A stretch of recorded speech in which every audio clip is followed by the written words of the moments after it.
100 rupees पर कनाल rural के लिए, 1000 रुपया अर्बन के लिए या म्यूनसिपैलिटी के लिए। ठीक है, तो जब ये म्यूटेशन एंटर हो जाएगा उसमें क्लियर होगा म्यूटेशन कौन सी होगी, सेल डीड म्यूटेशन होगी, लिखा होगा है ना। म्यूटेशन एंटर होगी, कितनी लैंड है, मान लो 10 मरला किसी ने लैंड ली है, नंबर खसरा मेंशन होगा, टाइप क्या है उसकी, वो सारी चीज़ें उसके ऊपर मेंशन होंगी जिस तरीके की वो सेल डीड बनी होगी। सेल डीड के साथ क्योंकि फर्द इंतखाब की कापी लगी होगी तो अकॉर्डिंगली सारा वो उसमें मेंशन हो जाएगा। कितनी अमाउंट, कितनी जो गवर्नमेंट फीस कितनी लगी है, मान लो स्टैंप ड्यूटी रेट लगा है, उसको कंसिडरेशन अमाउंट लगी है 4 लाख रुपया, स्टैंप ड्यूटी रेट भी मेंशन होगी, सब कुछ मेंशन उसके ऊपर होगा। जो परत पटवार और परत सरकार में ये है कि परत सरकार के ऊपर ये जो है परत सरकार, क्योंकि यही कापी बाद में गवर्नमेंट ऑफिस में, तहसील ऑफिस जहाँ रिकॉर्ड रूम में सबमिट होती है, इसके ऊपर जो बैंडी है उसके सिग्नेचर प्लस विटनेस लंबरदार चौकीदार के सिग्नेचर कराए जाते हैं, है ना, उनकी गवाहियाँ ली जाती हैं और इसके ऊपर डिटेल्ड रिपोर्ट, डिटेल्ड ऑर्डर होता है तहसीलदार का, पटवारी की भी डिटेल्ड रिपोर्ट होती है, गिरदावर का मुकाबला होता है और नायब तहसीलदार या तहसीलदार का डिटेल्ड एक ऑर्डर होता है। और परत सरकार के ऊपर भी ऑर्डर होता है लेकिन वो सिर्फ ऑर्डर होता है, इतना डिटेल्ड नहीं होता है। तो ये जो कॉपी है सेकंड कॉपी, इसको कंप्लीट करने के बाद निकाल लिया जाता है यहाँ से और कहाँ पे सबमिट करा दिया जाता है तहसील ऑफिस या रिकॉर्ड रूम, एज पर जहाँ पे भी रिकॉर्ड होता है वहाँ पे सबमिट करा दिया जाता है। ठीक, तो बाद में इसकी ये कॉपी इसको दी जाती है, किसको, बैंडी को।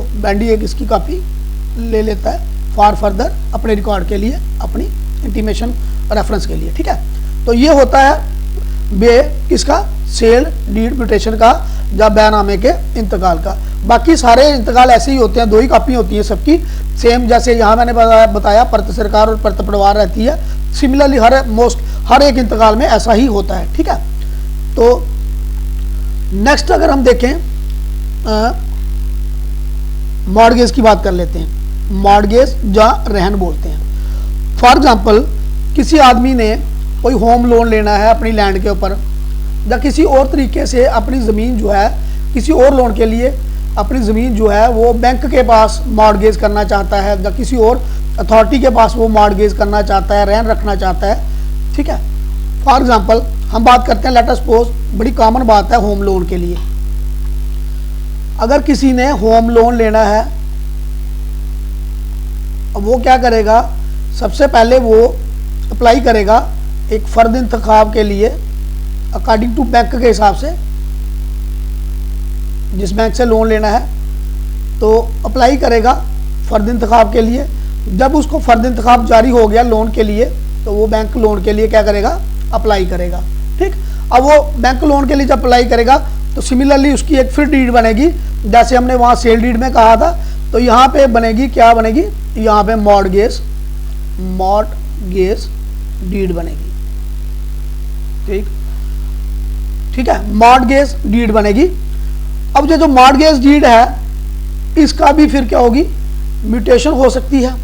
इसकी म्यूटेशन जो होती है उसको बोलते हैं मॉर्गेज म्यूटेशन।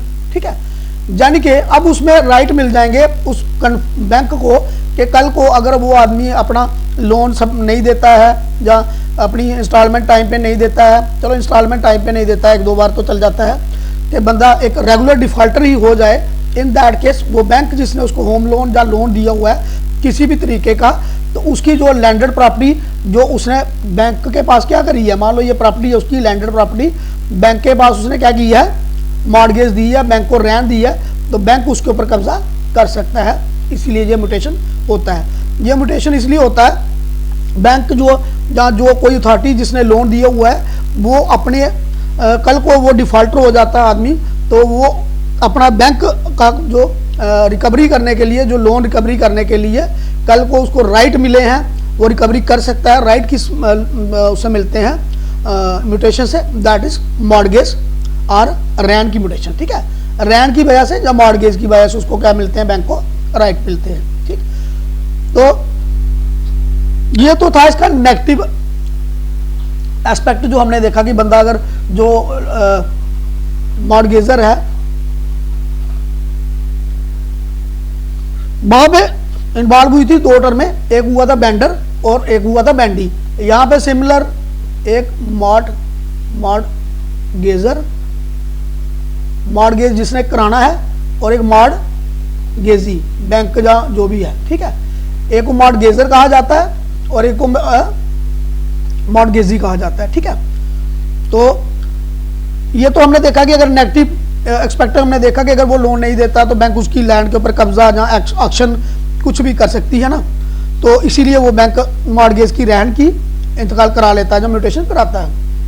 नेक्स्ट क्या होता है कि अगर पॉजिटिव वे में अगर हम चले, आदमी का लोन प्रॉपर चल रहा है, वो एक दिन आकर के खत्म करता है, लोन उसका क्या हो जाता है, लोन उसका नील हो जाता है, जीरो, उसने लोन पे कर दिया।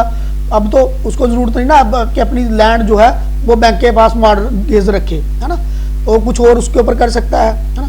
इसलिए वो क्या करेगा, जब उसका लोन खत्म हो जाएगा बैंक से एनओसी लेगा और क्लियरेंस सर्टिफिकेट ले करके दोबारा से रेवेन्यू अथॉरिटी को पास सबमिट करेगा।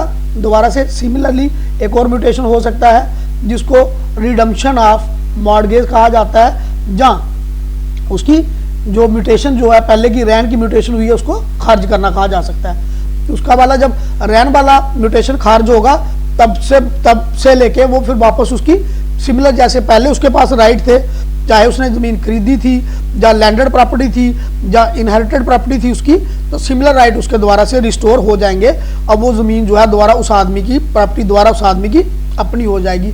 अब दोबारा he is free to sell the land, किसी भी तरीके से वो उसको यूज़ कर सकता है। मॉडगेज हो गया रैन करना, बैंक को या किसी अदर अथॉरिटी को देना अपने टेम्पररी मफाद के लिए, लोन के लिए या किसी चीज़ के लिए। याद रखना मॉडगेज जो है परमानेंट सेल नहीं होती है ये, है ना। तो लेकिन इन केस ऑफ डिफॉल्टर, क्योंकि उसके एग्रीमेंट के हिसाब से डिफॉल्ट के केस में डिफॉल्टर अगर आदमी हो जाता है, वो अपना लोन किसी भी तरीके से पे नहीं कर सकता, तो इन दैट केस वो बैंक उसको ले सकता है। जब लोन प्रॉपर अपना दे देता है आदमी, तो फिर वो क्या करते हैं, इसका फकुल रैन का या रैन उल फक का एक म्यूटेशन हो जाता है और दोबारा से रिडम्पशन ऑफ मॉडगेज हो जाती है। जो मॉडगेज का एग्रीमेंट हुआ था वो एक तरीके से खत्म हो जाता है और उसी आदमी के द्वारा से उस प्रॉपर्टी के ऊपर राइट बन जाते हैं, ठीक। फिर हिब्बा और गिफ्ट डीड, हिब्बा और गिफ्ट डीड, ये इसके बारे में ऑलरेडी मैंने वीडियो बनाया हुआ है गिफ्ट डीड के बारे में। गिफ्ट डीड कैसे होती है, रजिस्ट्रेशन कहाँ पे होती है, कितनी फीस लगती है, स्टैंप ड्यूटी क्या लगती है, वो सारा बनाया हुआ, वो आप वहाँ से चेक कर सकते हैं। अब यहाँ पर रह गया एक तबादला और एक्सचेंज ऑफ होल्डिंग। शॉर्ट में इसको देख लेते हैं। मान लो एक ए पर्सन है और ये बी पर्सन है, ठीक। यहाँ पे दो खेत हैं, ए के पास एक ए का एक बी का, यहाँ पे भी दो खेत हैं, एक बी का और एक ए का, ठीक। अब ये चाहते हैं, दोनों के पास खेत हैं ए बी, अब ये चाहते हैं यार क्यों ना ऐसा करें कि हम दोनों अपने खेत यहाँ इकट्ठे कर लें, ए वाला यहाँ ए रख ले और बी वाला यहाँ पे बी रख ले, यानी कि वो अपनी प्रॉपर्टी जो है उसके एक दूसरे के साथ बदलाव कर लें, बदल लें, है ना, एक दूसरे के साथ क्या कर लें, बदल लें।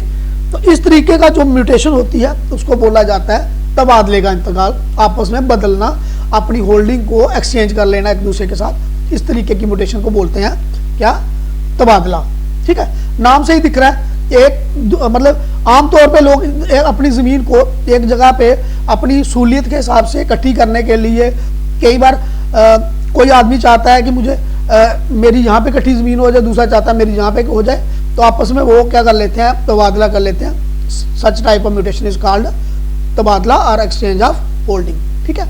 तो उसके बाद आगे देखेंगे अगले वीडियोस में हम डिफरेंट जो इम्पॉर्टेंट पढ़ेंगे हम इसमें म्यूटेशंस। अगले वीडियो में देखेंगे कुछ और म्यूटेशंस, टाइप ऑफ म्यूटेशन।